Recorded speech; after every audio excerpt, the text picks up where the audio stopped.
My name is Tim Mersereau. I have a personal and professional relationship with the PCA. I was ordained an elder over 20 years ago in the PCA, and also currently a member of Northside Presbyterian Church. I have also served as the accountant for the PCA Administrative Committee and many of the other agencies that we've worked with for many, many years.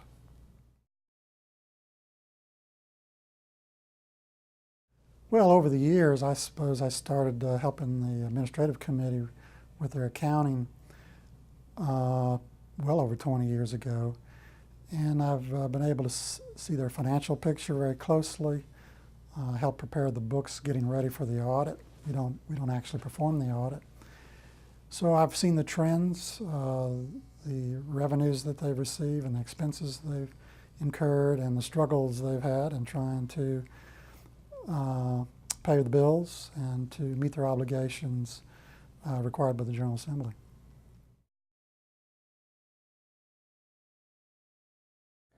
Well, having been an elder for a number of years and gone to the General Assembly as a ruling elder myself, I know how the General Assembly operates.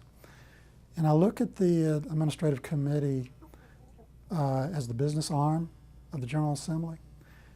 And in my opinion, there is a misalignment of authority as churches and ruling elders and teaching elders go and vote in the General Assembly and pass overtures, and the responsibility of carrying out so many of the actions that are passed within the General Assembly falls to the Administrative Committee. And yet, the churches themselves don't fund their actions taking place at the General Assembly. And by that I simply mean that the statistics are that only 45% of the churches give a penny to the Administrative Committee for funding actions required by the General Assembly. Only 16% of the churches give their full askings. So to me, there's a complete disconnect between the authority that they take, that the churches take at the General Assembly by their votes, and then not funding their administrative arm that's charged with the responsibility of carrying out those actions. So the disconnect between authority and responsibility. And the new funding plan, in my opinion, helps to realign that authority and responsibility that I believe the General Assembly has and should take.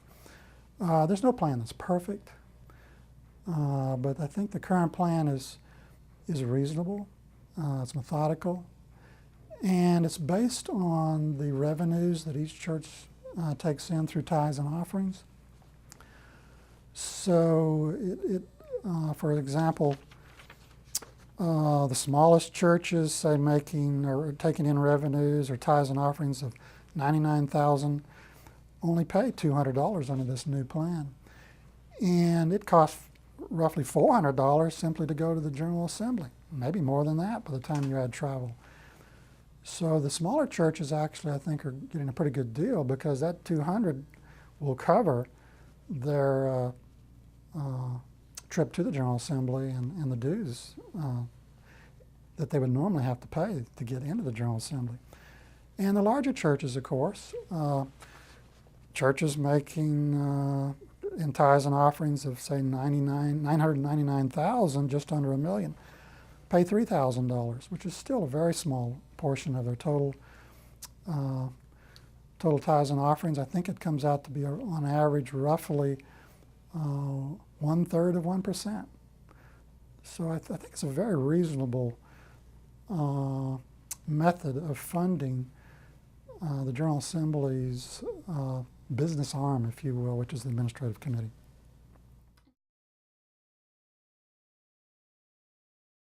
I think it will spread the responsibility to all the churches, because I tell you another thing that I think is happening right now, and has happened for the past 30 years, is that because the General Assembly churches have not really lived up to their responsibility to fund their business arm, the administrative committee, the administrative committee itself has had to go out and raise funds from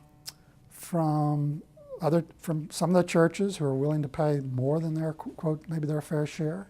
They've also had to go out to a lot of individuals who have given contributions directly to the AC committee, and you know that leads to a potential problem that I think all churches at the local level can experience too. That if they have large donors, that there's possibly over time potential undue influence by large donors.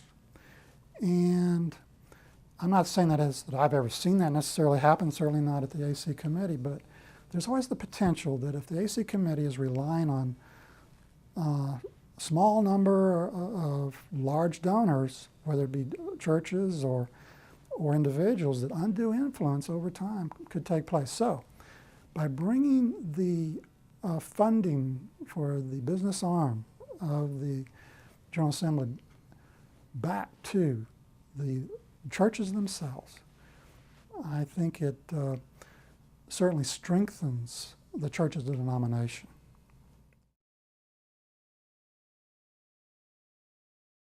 One of the things I like right now is the current publication that the administrative committee is responsible for, the articles that are in that publication, the news magazine, and the website is just one of many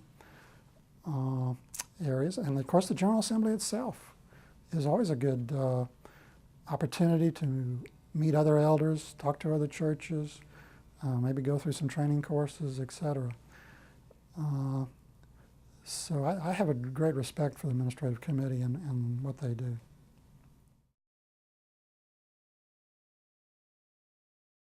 Well, I just really like to encourage and think of this new funding plan as an opportunity for the churches to all participate in the administrative capacity that, again, as members of the General Assembly, to participate in the actual funding of what they vote on when they go there, as far as what's necessary for the administrative committee to carry out those responsibilities.